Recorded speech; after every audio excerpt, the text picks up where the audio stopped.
میں آپ کو یقین کریں وہ وعیدیں سنا نہیں سکتا, لیکن ٹرائی ٹو انڈرسٹینڈ یہ جرم کتنا بڑا ہے. تمہیں پورے دن میں 5 بار اللہ کی بارگاہ میں سر جھکانے کا ٹائم نہیں ملتا. اللہ سے وعدہ کر لو, آج پکی نیت کر لو, کچھ بھی ہو جائے آج کے بعد ہماری کوئی نماز قضا نہیں ہوگی.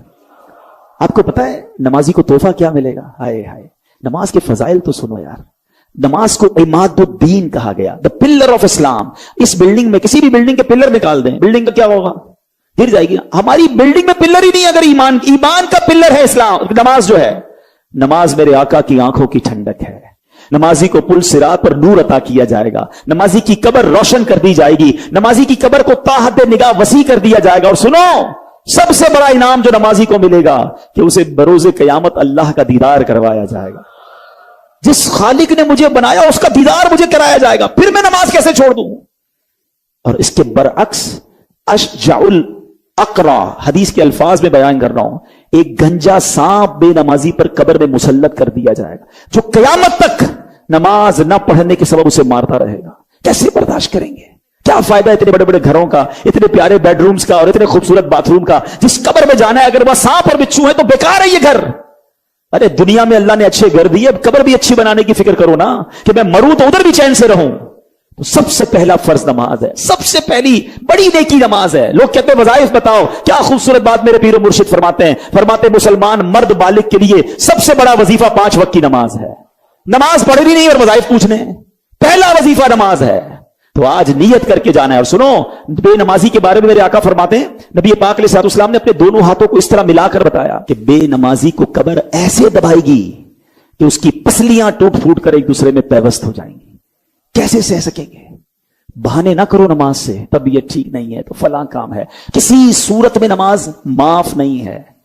لیکن ہاں, یا تھوڑے تھوڑے بہانے پر, یار بس آج طبیعت, اگلے جمعے سے نماز پکی, بس ابھی 2 دن بعد نماز پڑھوں گا. نہیں, آپ جہاز میں ہیں, آپ ٹرین میں ہیں, آپ بس میں ہیں, آپ سفر میں ہیں, آپ گھر میں ہیں, آپ نے نماز پڑھنی ہے.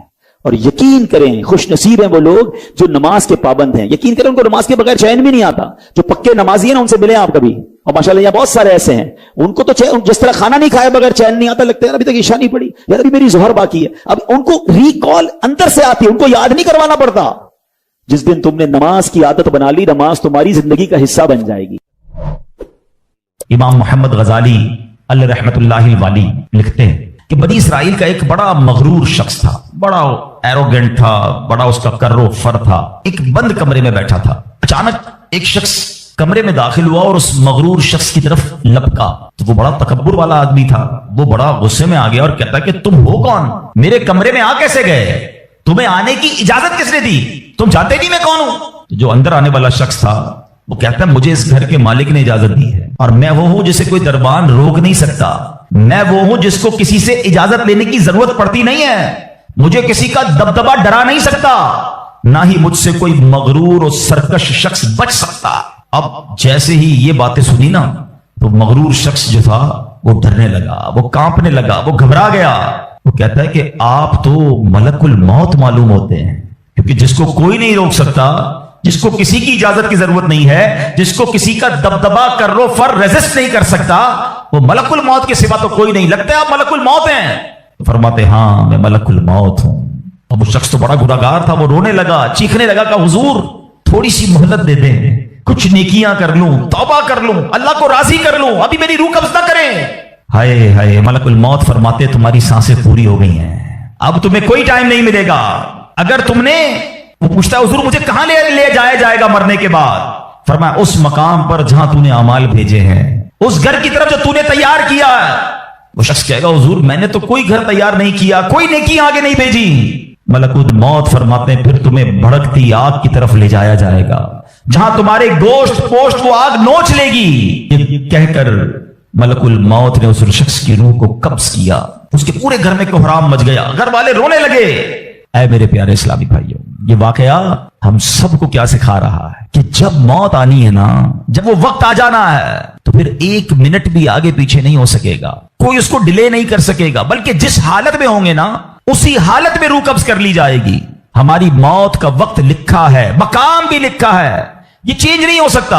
اگر موت سمندر میں لکھی ہے تو $2.5 لاکھ دے کر بھی بندہ وہاں پہنچتا ہے جہاں موت لکھی ہے. اگر موت کشتی سے ڈوب کر ہونا لکھی ہے तो 25-25, 22-22 लाख देकर भी सैकड़ों लोग हमारे वतन से जाते हैं और उनकी मौत यूरोप के समुंदर में जाकर हो जाती है। अल्लाह पाक जो भी इनमें मुसलमान है सबकी मगफिरत फरमाए। मगर मैंने और आपने इससे इबरत क्या ली कि बंदा वहां पहुंचेगा जहां उसकी मौत लिखी हुई है। एक बार हजरत सुलेमान अला नबीना वालेस्सलाम की बारगाह में एक शख्स बैठा था। आपकी बारगाह में मलकुल मौत आया और उस शख्स को जरा घूर के देखने लगे, वापस चले गए। वो शख्स कहता, हुजूर ये कौन थे जो आए थे और मुझे घूर के देख रहे थे? फरमाया ये मलकुल मौत थे। कहता, हुजूर लगता है मेरी रूह कब्ज करने वाले हैं, आप मेहरबानी करें, आपकी तो हवा पर हुकूमत है, आप हवा को हुक्म दें कि हवा मुझे उड़ाए और मुझे हिंदुस्तान ले जाए।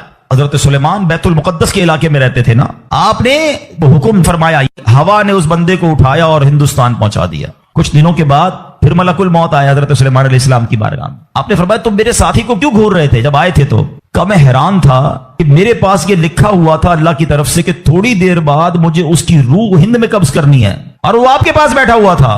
अल्लाह अकबर। हजरत सुलेमान ने कहा मैंने ही तो हुक्म दिया, और हवा ने उसे हिंद पहुंचाया। और जब वो हिंद पहुंचा तो पर्टिकुलर टाइम पर उसी मकाम पर उसकी रूह को कब्ज कर लिया गया। हाय हाय हाय, ये है मेरी और आपकी हकीकत। दौड़ते रहते हैं, भागते रहते हैं, प्लानिंग है कि खत्म नहीं हो रही, फिक्रें हैं कि खत्म नहीं हो रही, हर वक्त बैठे हैं अगला प्लान क्या है, 5 साल का, 10 साल का। एक दुकान है तो 2 दुकानें, एक घर है तो 2 घर, बड़ा घर, हवादार घर है, नौकरी है तो कारोबार करना है, मुल्क से बाहर जाकर जनाब पैसे कमाने, यही सोच है बस। इस पूरे शेड्यूल में मौत कहां है? इस पूरी तैयारी में मौत कहां है? एक दिन होगा कि अचानक उचक लिए जाएंगे। सेठ जी को फिक्र थी, एक के 10 कीजिए, मौत आ पहुंची कि हजरत जान वापस कीजिए। और आपको पता है जिस आलम में मैं और आप होंगे, बड़ी मैं अहम बात करने जा रहा हूं। ये आपने देखा ना कि हजरत सुलेमान ने हुक्म फरमाया तो हिंद पहुंचा, कोई कश्ती में था उसकी मौत वहां थी, कोई समुद्र पानी के अंदर हजारों फीट नीचे जाना तो उसकी मौत वहां लिखी थी। इसका मतलब तो यह हुआ कि मैं कहीं भी किसी भी मकाम पर मर सकता हूं, मेरी मौत पता नहीं कहां लिखी है। आप जरा गौर कीजिए, हम सब पता है क्या चाहते हैं कि मौत के वक्त हम सजदे में हों।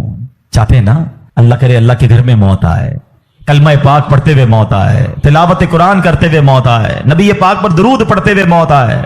अल्लाह ऐसा करम कर दे कि मदीना मुनव्वरा में मौत आए, गुंबद खजरा के सामने मौत आए। यही तसव्वुरात है ना, एक मुसलमान चाहता यही है कि यार मौत आए तो किसी अच्छे आलम में हो, किसी बड़ी खूबसूरत बावजू नेकी करते करते दुनिया से जाऊं। तमन्ना तो सबकी ये है। अच्छा मुझे एक बात का जवाब दें, ये कैसे मुमकिन है कि कोई बंदा सुबह से शाम तक नमाज ना पढ़े और कहे मौत सजदे में आए, सुबह से शाम तक मस्जिद में ना आए और तमन्ना यह कर रहा है कि मस्जिद में मौत आए, बावजू रहता ही नहीं है तो कैसे उम्मीद रख रहा है कि बावजू मौत आए, कुरान खोलकर पढ़ता ही नहीं है तो कैसे उम्मीद कर रहा है कि तिलावत करते करते मौत आए। जो सुबह शाम गालियां देता है, क्या उसको डर नहीं लगता कि गाली देते देते मौत आ सकती है? जो शराब पीता है उसको डर नहीं लगता कि शराब के नशे में मौत आ सकती है? जो बदकारी करता है उसको डर नहीं लगता कि बेहयाई और बदकारी करते हुए मौत आ सकती है? जो ताश खेलता है, जुआ खेलता है, उसको डर नहीं लगता कि मरते उसी वक्त मैं ताश खेल रहा हूं और मुझे मौत आ गई, तो मैं नशा कर रहा हूं मुझे मौत आ गई, मैं बेहया और बदकारी के बुरी बुरी बातें टेलीफोन पर सारी सारी रात कर रहा हूं, उस वक्त मौत आ गई। मलकुल मौत को मना नहीं कर सकोगे कि मैं गलत काम कर रहा हूं, टाइम दे मैं तौबा कर लूं। नहीं, जो सजदे में होगा वो सजदे में उठाया जाएगा, जो दुरूद पढ़ते पढ़ते जाएगा वो दुरूद पढ़ते पढ़ते उठाया जाएगा। सोचे वो जो शराब में जाएगा, नशे में जाएगा, उधर कैसे उठाया जाएगा? अब इसका आसान हल पता है क्या है? कि बंदा जिंदगी ऐसे गुजारे कि जिस हाल में मरना नहीं चाहता ना वो काम छोड़ दे। अकलमंदी ये है कि अपने दिन का शेड्यूल ऐसा बनाए कि मैं वो काम ही ना करूं जिसमें मरना नहीं चाहता, वरना मैं रोक नहीं सकूंगा मौत को। आप चाहते हैं अच्छी मौत हो? मैं बताता हूं किसकी अच्छी मौत आ सकती है। जो माशाल्लाह 5 टाइम पाबंदी से नमाज पढ़ता है, जो रोजाना तिलावत कुरान करता है, जो बार बार तस्बीह निकालकर तस्बीह भी पढ़ता है, दुरूद भी पढ़ता है, जो दुकान पर भी जाता है तो नमाज का टाइम हो तो नमाज के लिए खड़ा हो जाता है, जो हलाल रोजी कमाता है, जो गुनाहों से अपने आप को बचाता है। अरे उसकी तो 24 घंटे में कभी भी मौत आनी है। सुभान अल्लाह, वो रात को सोता है तो बावजू सोता है, इस नीयत से सोता है कि फजर में उठना है। रात को भी जाएगा तो इंशाअल्लाह शहीद का मर्तबा पाएगा। दिन में किसी वक्त मौत आएगी तो कोई अच्छा ही काम कर रहा होगा ना। अब आप सोच लें किस आलम में मरना है। अच्छा एक और दिल पर चोट करने वाला जुमला सुन लो। कौन कौन चाहता है मरते वक्त जबान पर कलमा तैयबा जारी हो? हाय हाय, फजीलत पता है कैसी है? हदीस पाक में आता है जिसकी जबान पर, हदीस का मजमून है, आखिरी कलिमा ला इलाहा इल्लल्लाह होगा, दखलल जन्नह, वो जन्नत में दाखिल हो जाएगा। हम हर मुसलमान चाहता है, ठीक है? आप सब ने हाथ उठाया कि आप सब चाहते हैं मरते वक्त कलमा पाक जबान पर हो। अब हाथ नहीं उठाना, आपसे पूछ रहा हूं, अपने आप से पूछ रहा हूं, आज पूरे दिन में कितनी बार कलमा पढ़ा है? इस पूरे हफ्ते में कितनी बार कलमा पढ़ा है? अजब कहानी है हमारी, यकीन करें अजब कहानी है। मरते वक्त सबको कलमा चाहिए, जिंदगी में कलमा पढ़ने का टाइम नहीं है। अल्लाह अकबर। सकरात को जानते हो कैसा होगा? जबानें सख्त हो जाएंगी, बंदा इतनी तकलीफ में होगा कि कोई लफ्ज ही नहीं निकलता मुंह से। हमारा तो बुखार में लफ्ज नहीं निकलता, सकरात की क्या बात करूं मैं। जिस वक्त जबानें भारी होंगी, कलमा कैसे अदा होगा जब तुमने जबान को आदी नहीं बनाया। हाँ, एक बुजुर्ग का बड़ा प्यारा कॉल मैंने सुना था, वो फरमाते हैं अपनी जबान को कलमे का आदी बनाओ, जिस वक्त सकरात का आलम होगा, जबान भारी होगी, उस वक्त भी कलमा जारी हो जाएगा। मुबारक होने जो रोज कलमा पाक कम से कम एक तस्बीह तो पढ़ लिया करे यार। 100 बार कलमा पढ़ने में देरी कितनी लगती है। कलमा पाक अच्छा अफदलुज जिक्र, हदीस पाक में कहा गया सबसे बेहतरीन जिक्र जो है वो ला इलाहा इल्लल्लाह है। कितना करते हैं हम? सोचे ना, हम अब अपने आप को कितना दूर रखे हुए हैं अपनी मौत की तैयारी से, अपनी आखिरत की तैयारी से, अपनी कब्र को रोशन करने की तैयारी से। ना करें मेरे प्यारे इस्लामी भाइयों ऐसा। सिर्फ दुनिया नहीं है, हम इस दुनिया में आए हैं ना। कुरान कहता है, सूरह मुल्क पढ़ते रहते हो ना, कुरान में रब क्या फरमाता है? अल्लज़ी खलक़ल मौत वल हयात लियब्लुवकुम अय्युकुम अहसनु अमला। अल्लाहु अकबर। इसमें क्या फरमाया रब ने? जिसने मौत और जिंदगी पैदा की कि तुम्हारी जांच हो कि तुम में किसका काम ज्यादा अच्छा है। मैं और आप जो आए ना दुनिया में, व्हाट इज द रीजन? मौत और जिंदगी को पैदा करने का मकसद यह है कि चेक किया जाए कौन अच्छे काम करके आता है। यानी आसान लफ्जों में हम सबको इम्तिहान के लिए भेजा गया है। हम इस दुनिया में आए हैं, हमारा टेस्ट हो रहा है। आप कहें यार इतना बड़ा टेस्ट? हाँ, ये 50, 60, 70 साल का टेस्ट है। और इसके बाद जो अच्छे अमाल लेकर जाएगा, 3-4 घंटे के इम्तिहान के बाद एक क्लास आगे बढ़ते हो ना, एक आपका दर्जा आगे बढ़ता है। थोड़ा टेस्ट बड़ा है मगर इनाम ऐसा है कि जन्नत में दाखिल हो गए तो फिर कभी निकाले नहीं जाएंगे। हाँ, कुरान कहता है हुम फीहा खालिदून, हमेशा हमेशा जन्नत में रहेंगे। अगर जन्नत में जाना है तो ये टेस्ट पास करना है। याद रखिए, सहाबी रसूल हजरत तारिक मुहारबी रदियल्लाहु तआला फरमाते हैं, अल्लाह पाक के आखिरी नबी सल्लल्लाहु अलैहि वसल्लम ने मुझे नसीहत करते हुए फरमाया, या तारिकु इस्तइद्द लिल मौत क़ब्ल अल मौत, ए तारिक मरने से पहले